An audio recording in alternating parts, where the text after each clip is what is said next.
Jai Gurudev and good afternoon. I'm honored to be sitting down here with you today to discuss one of the most revered and spiritually significant institutions in India, the Sringeri Shardapit. It would be wonderful to hear about the history, the role of Sringeri in broader Vedic tradition, and the contributions of great figures like Adi Shankaracharya and Rishya Shringa. Let's begin with Sringeri Shardapit. Could you tell us about its origins and significance? Jai Gurudev, and thank you for having me. The Sringeri Sharda Peeth is one of the four mathas established by Adi Shankaracharya, the renowned philosopher and theologian who revitalized Advaita Vedanta in India.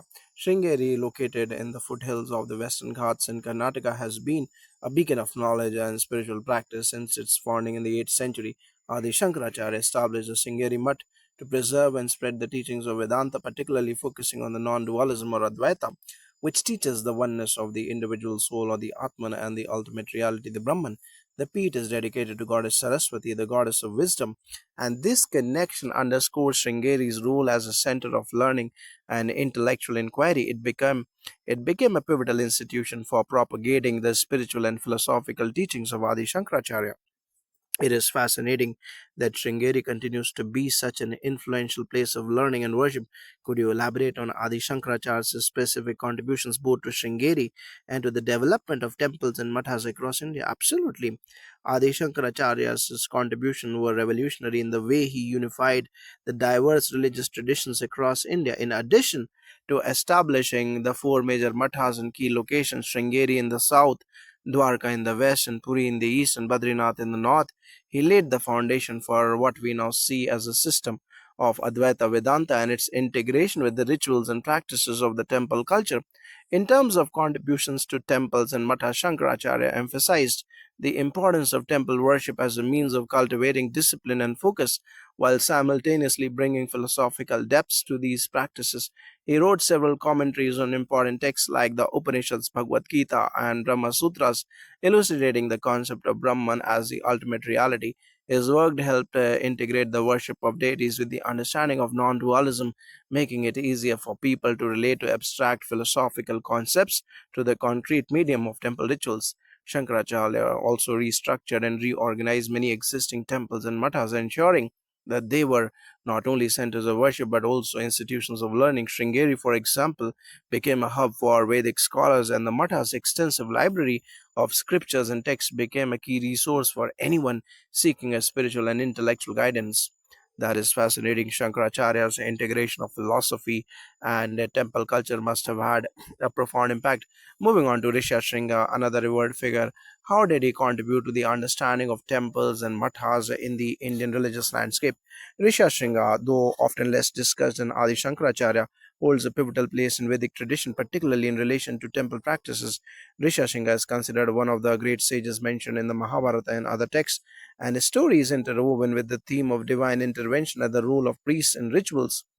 According to some sources, Rishyasringa was instrumental in bringing rain to a drought stricken kingdom, which further underscores the role of the priest or rishi in facilitating the connection between the divine and the earthly realm. In terms of his contributions to the temples and mathas, Rishyasringa is said to have been the first to conduct the certain yajnas, Vedic sacrifices that were later institutionalized in temple settings. His association with temple rituals, particularly those that invoke blessings for the welfare of the land and people, played a significant role in shaping the role of mathas in maintaining religious and societal order. Additionally, Risha Sringa's emphasis on ritual purity and the power of prayer in the temple context would have had an influence on the structure of mathas, where rituals and learning were hand in hand. Just like Shankaracharya, Risha Sringa's legacy emphasizes the sanctity of knowledge and spiritual practice as essential components of temple life.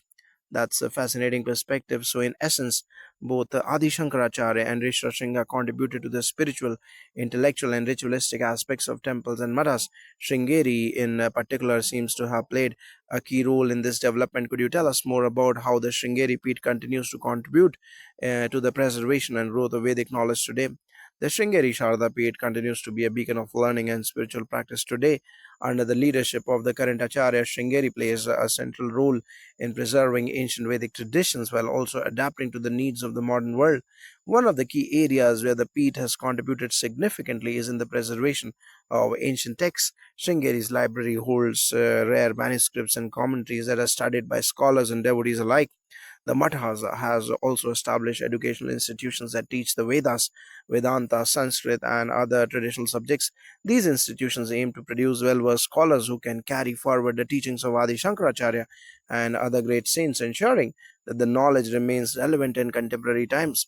In addition, Sringeri continues to organize major religious events, pujas, and yagyas, fostering a deep sense of community and spirituality among its devotees. The Peeth has expanded its outreach globally. With temples and centers established in various countries, Sringeri's influence is seen in the lives of millions of people, from scholars to spiritual seekers, who look to it for guidance of both intellectual and practical aspects of life. It's remarkable that Sringeri continues to play such a vital role even today. In light of the extensive work by the Matha in preserving ancient traditions, how do you see the relationship between the philosophical teachings of Adi Shankaracharya and the practices of Sringeri today?